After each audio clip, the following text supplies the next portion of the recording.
Okay. All right.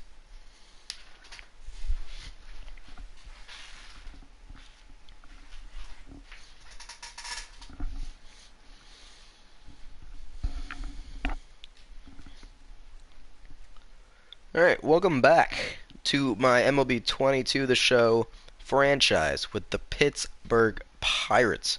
We are 6 games below 500 and sit only 4 games out of the wild card. We are late in July here, right around the trade deadline.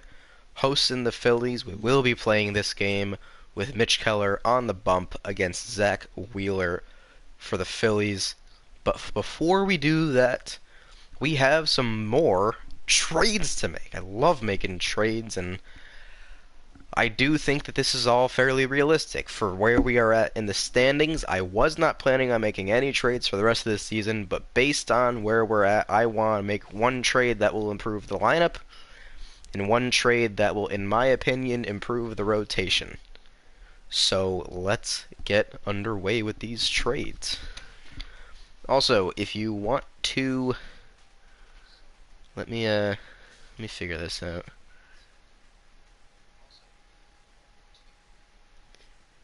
Hmm.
Alright, so I just said it in the chat, in case you are not listening to me. Hi Chris. Welcome. Welcome to the show. Hi. So that link is to the Pirates franchise Google Sheet, which I created today. Yeah. Alright, let me send a new link. I hate doing this. Private only to me. Change to anyone with the link. Oh, there we go.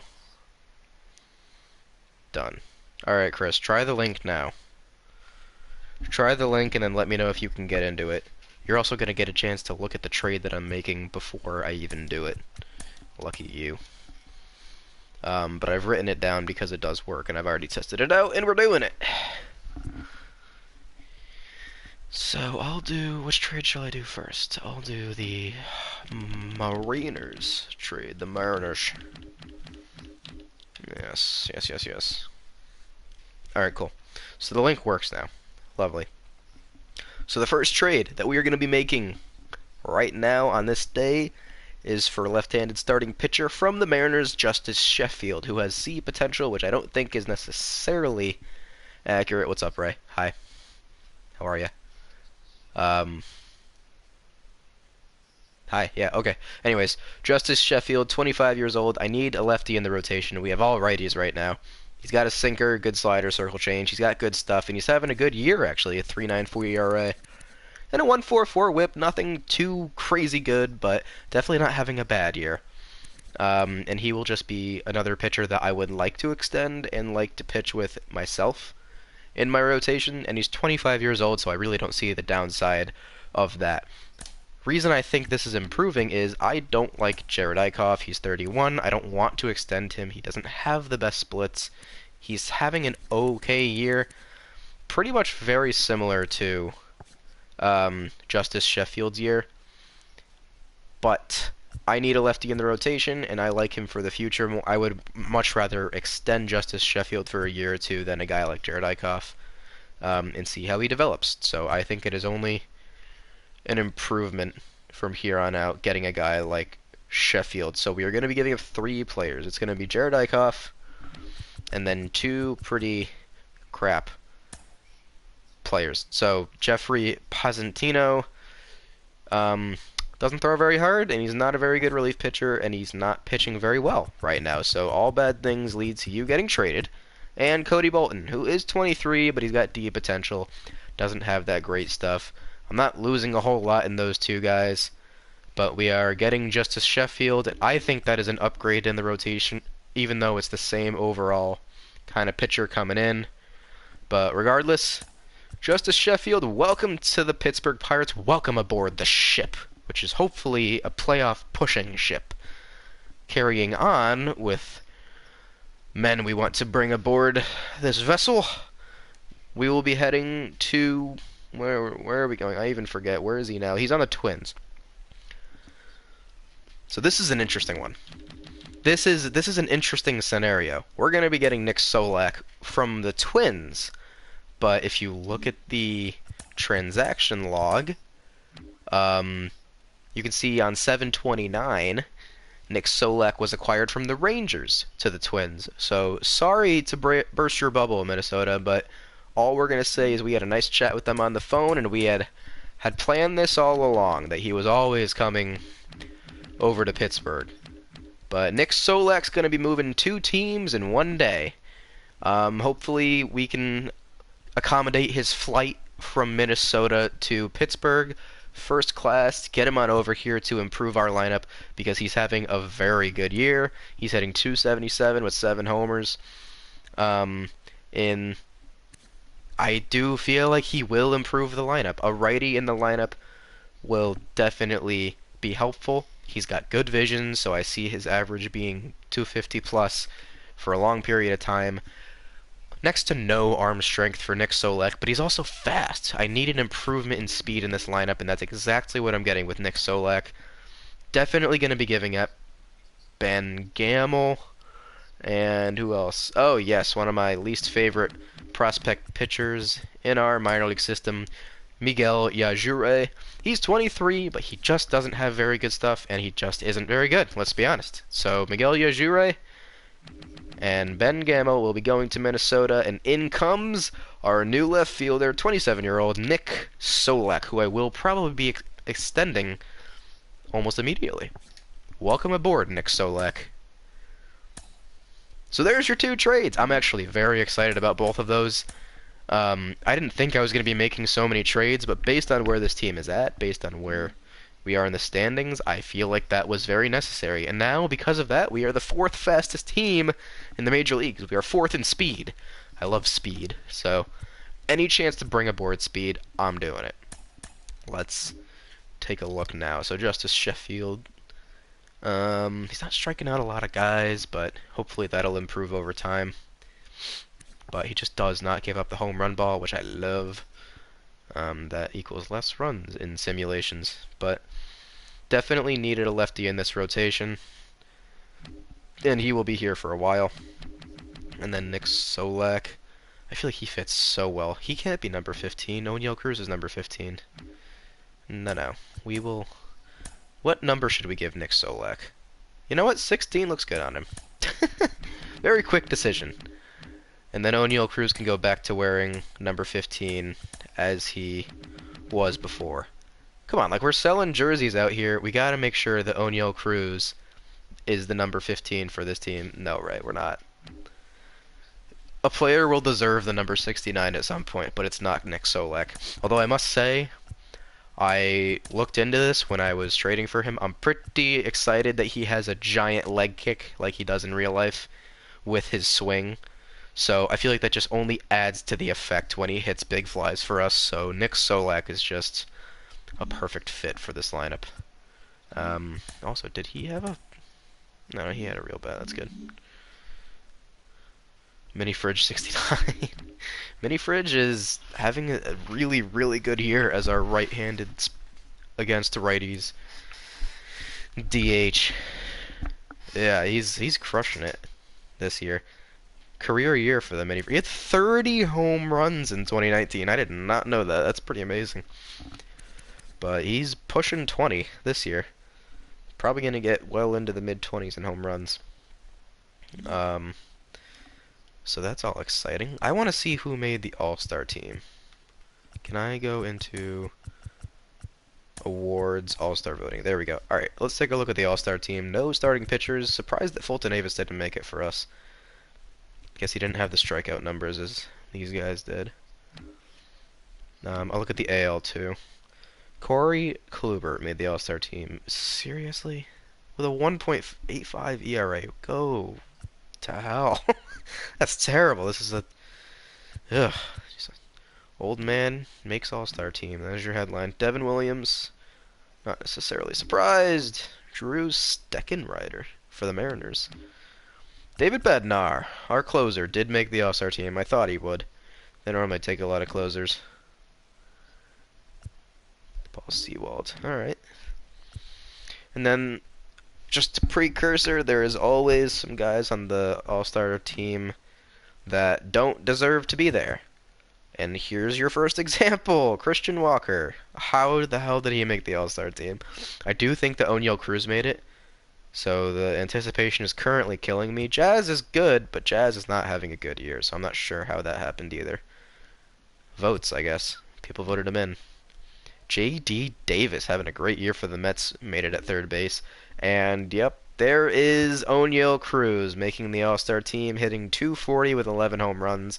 I still think that's up from where he was before the All-Star game, so he's not quite sure how he's an All-Star this year, but I will certainly take it.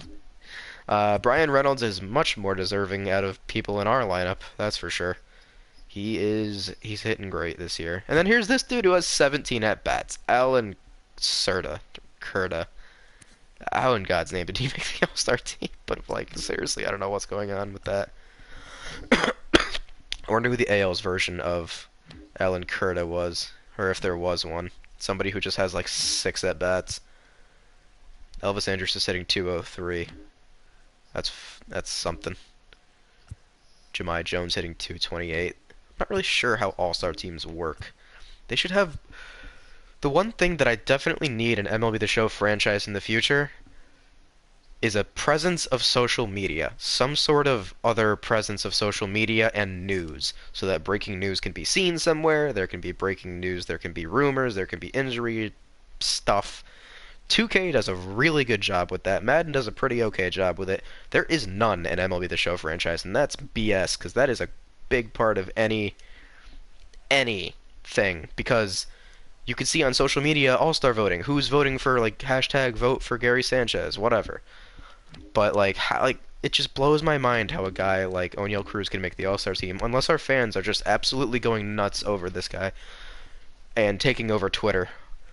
But I need that kind of thing in MLB The Show. That would be a really awesome ad. Even, like, the thing that I've always wanted in every franchise video game ever, Madden, FIFA, MLB The Show, 2K, all kinds of this kind of game mode, My GM or career mode in FIFA, is like a highlight, like highlights from the week or something. Like, to see, like, even when you're simming, not even playing the game, seeing the highlights as if it's like a top 10 highlight reel. Like, you see the home run from the game from that past week, like the top moment from the week or something. It's a little advanced, I guess, for these video games. They can't frickin' put something together like that, but that would be so cool to finish the week and see, like, Pirates complete 5-run comeback in the 9th against the Cubs on walk-off home run from O'Neal Cruz, and there's the video of O'Neal Cruz hitting it, and then you get a little celebration at home plate, and that's it. Just like, it's like a tweet. It's like a tweet or something. I feel like that'd be sick to have that little added aspect. It begins to create this world around a franchise that I so desperately crave, that I need. I kind of like make my own storylines and whatnot. But that's all. I feel like that's all part of the fun of running a franchise in real life, is connecting with the fans and having that added layer that is not here in this franchise mode at all. There's nothing. You got to do it all yourself. But at least the basics are here, and I'm able to even do this at all. Love that I'm going on a little franchise rant. I care so much about this game mode because I used to play this so much, and I just haven't in recent years because it's just there's so little to do. I don't know. It's just it doesn't feel the same as it used to, and I feel like there's so much more to do in a FIFA career mode. Even FIFA career mode sucks, but I don't know. Whatever. I don't even know what I'm gonna be doing now. Contract extensions. Stay on task. Stay on task. So let's look at the contract extensions that I want to do. So trading for a guy like Jonathan Loaizaga, definitely want to be extending him. David Bednar as well, Miguel Yajuray as well. We're going to be extending pretty much all of these guys. It's just to what extent. The multi-year extensions are the crucial part of contract extensions. Like, who do I want for more than just next year? Because I pretty much want to bring back all of these guys, is what I'm saying. I actually have been pretty satisfied with the results in terms of stats for all of these guys. I'm thinking, though, Miguel Yajuray is a one-year guy. So is Zach Thompson. So is Justice Sheffield because he hasn't pitched for us yet in our division against our opponents. So I want to give him a chance to pitch this year, but I do kind of want to extend him now. And there's also the aspect where if somebody asks for too much money right now, we wait till the off season and we get as little out of them as possible. But we're also not penny pinchers right now. We have a lot of money to play with, so we can, if it's a one-year deal, we can give you some money at this point. Joel Payamps I like. We'll be extending him 1 year, 1 year, 1 year, 1 year. In terms of multi-year deals, let's talk about it that way instead. I don't know if there's anyone down here. Adrian Morahone, I do think I will be extending for maybe like 3 years. I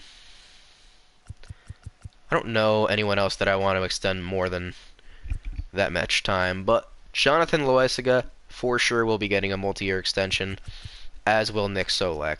Those are the two guys that I want to give multi-year extensions to. I really like Nick Solak's outlook as a player. Minus the arm strength, he has exactly what I want from a left fielder. And you don't really need that big of a arm accuracy. Well, no, actually, his arm accuracy is fucking ridiculous, which is kind of awesome.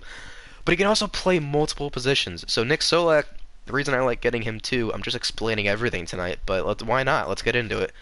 Nick Solak plays almost every position, and he's fast. So a great reason to have Nick Solak for multiple years for me is if I do get a replacement for him who's better, who I probably will at some point, money-wise or trade-wise, or it just might just happen, I can still have him around on the bench, and he's a perfect bench player who will hit off the bench, who will be fast off the bench, who will be able to play any position when a guy's tired. He's the kind of guy I want to have around for a long time in this franchise. I don't know how long I'm going to extend him. I have to make that decision soon.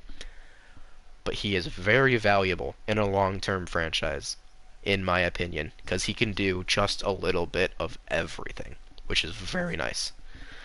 Very nice. But the first guy that I definitely want to get signed is Jonathan Loaizaga. And I don't like signing relievers for more than 1 year at a time because you can have a bad year as a reliever and it fluctuates. Then there goes your rating. But Jonathan Loaizaga is 27.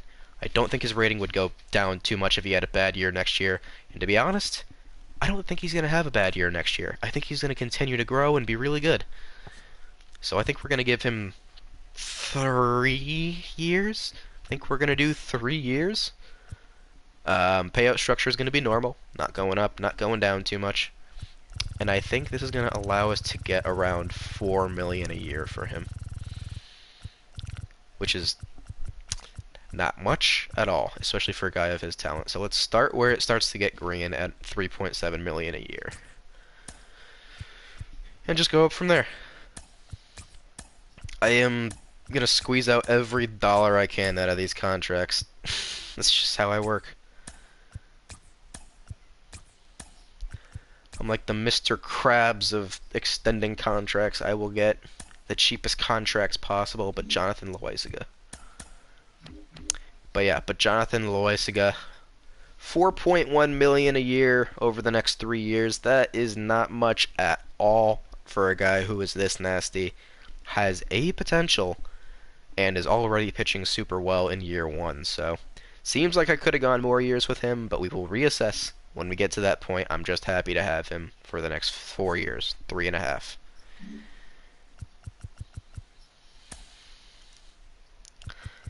And then honestly, I'm thinking that I'm going to re-sign Nick Solak for multiple years. 5 seems like a good number, to be honest. So he has, this is interesting about players. He has B potential, but he's at an age where I don't feel like he's going to get up to that B potential, which is 80 plus. Actually, I will cheat a little bit. I want to see what it says his potential is. Yeah, Jonathan Loaiza is a Nicaraguan-born player. Nick Solak's potential is 83. So right now, what the game is saying is that between... Where the hell am I going?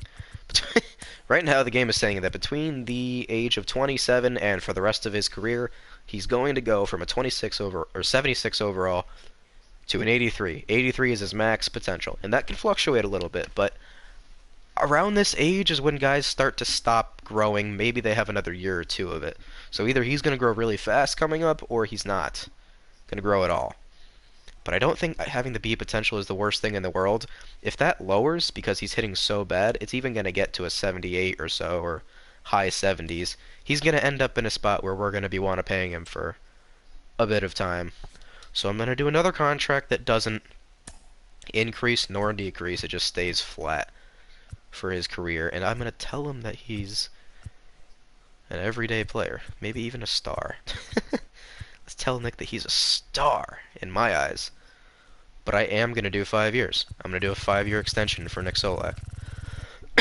And we're going to squeeze every dollar we can out of him, because this is a bigger deal to get Nick Solak for this long. $3 million a year for the next 5 years for him would be... That'd be a pretty awesome contract overall. Even to get like 3.2, 3.3 a year for the next 5 years would be really sensational. To extend Nick Solak in general, I'm very excited to have him around. And I've already explained why.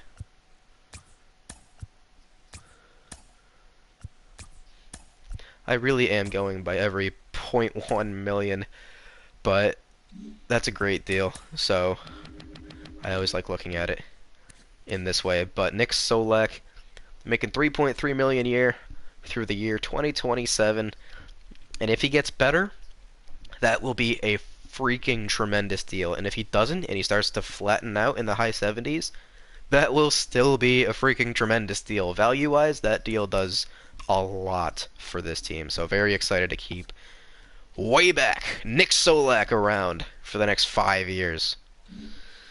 That thrills me, I must say. Now let's do some other contract extensions. I will not be extending Roberto Perez. He is old, and he's just not very good. So I can find a catcher in free agency that is either better, who I can sign to another kind of 1-year loan deal who I like better, or I'll just sign him back after the season ends. Bednar, I want back. He's been great. I don't want to extend him too long, but I actually do want him for at least a couple years. So it starts to get... I could get him back for a year. This is what's funny, is I can get him back for a year, like 600K. But then it goes way up as we go, year by year. I think... I just want to go 1 year into his arbitration extension possibility. I love David Bednar because he is 6'1", 245, and he's from Pittsburgh, Pennsylvania. He's a big man. He loves to close for his hometown team. And I also found out that David Bednar's younger brother, Will, was drafted by the San Francisco Giants last year. So the plan is to eventually acquire Will Bednar, who is also born in Pittsburgh, because they are brothers, obviously. I don't even know why I have to explain that, but to get the brothers on the same team and have a scenario where we can go Will Bednar starting and David Bednar closing. Pittsburgh-born brothers for the Pittsburgh Pirates. That just sounds like a perfect scenario. So eventually we're going to have to do that. So we're going to have David Bednar around for at least 3 years, is my guessing. That would actually conflict with Jonathan Loaiza's contract now that I'm thinking about it. If I do 4 years and tell him that he's the closer. Um, how much do I have to pay him? It says 2.2. Can I get away with like 1.5 a year for 4 years? Because I actually will do that for the Pittsburgh-born closer.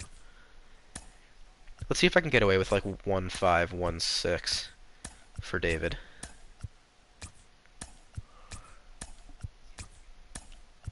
Alright, maybe one more. I am really penny pinching, but I don't want to go too far. 1.7 million a year for 4 years. That's really not a big contract. Even if I get good, even if this team gets good. I need to think about it that way. If I get up to 2 million, I'm going to go down to 2-year contract. But if I can get him at 1.8 million, we will keep extending him. Yep. That'll do. 1.8 million a year for the next 4 is totally fine. But David Bednar definitely wanted to have a lengthy discussion about this contract extension. But I like that. I don't feel like that is a lot of money at all for him. I really don't. And I'll avoid having to extend him the same year that I extend Jonathan Loaisiga in the future. We're thinking real far into the future. I'm also going to up his stamina 1. I don't understand why stamina goes down for closers. He can pitch. He can pitch the same he could. I mean, it happens to every closer. It's not just him, so it is just not just a pet peeve of mine for... It's a common thing. Yeah, Michael Chavis is not hitting well at all. But he is a good player, and I want to keep him around, so we're going to do 1 year. 1 year for Michael Chavis. Because 1 year contracts don't scare me at all. I could trade him away, and he's gone at the end of the year. And even if he sucks next year and I decide on someone else, I could just let his contracts run out. So 1 year contracts don't scare me in the slightest. But Ice Horse is definitely coming back. Don't you worry, Chris. Tell him he's an everyday player. 1.1 million a year. Add a few years. He's probably going to want the full 1.7, knowing I'm not extending him for more than 1 year.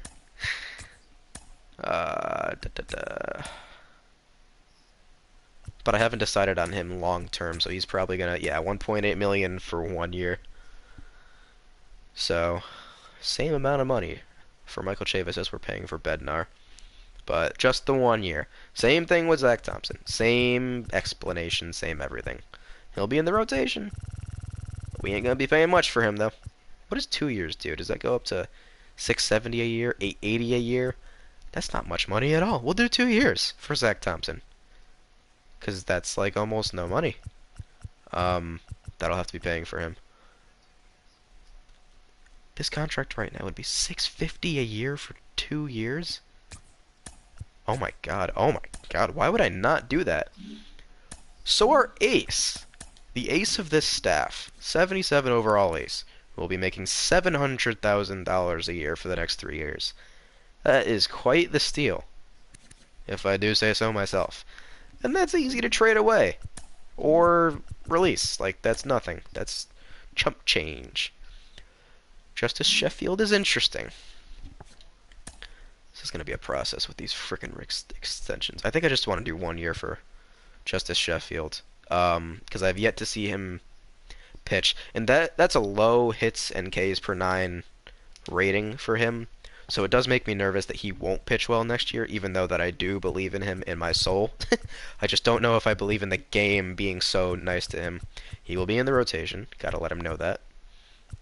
But we're going to do the same thing we did with Michael Chavis with him. Yeah. Same thing with Joel Payamps. Pretty much to save you the time of me explaining it every time, I'm going to be extending the rest of these guys for 1 season. That's what's going to happen. And then we will make more decisions as we keep going.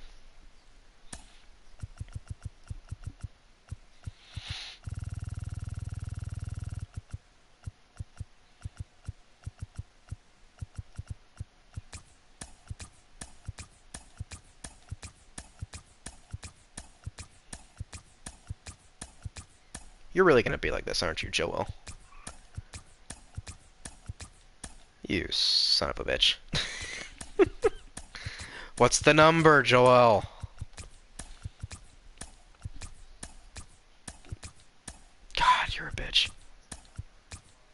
Seriously? You're gonna make me go all the way to like a 1.5 or something. Wow. I guess he's worth that much, but like it just doesn't say that he is at the start of the bargain. Fulton Avitz. I don't know if he's gonna be in the rotation. Actually, it's hard to say that he won't be, based on this year. I believe that he has earned an extension, but does he earn that money? I'm gonna wait till the offseason and finish off the season as good as he's been this season.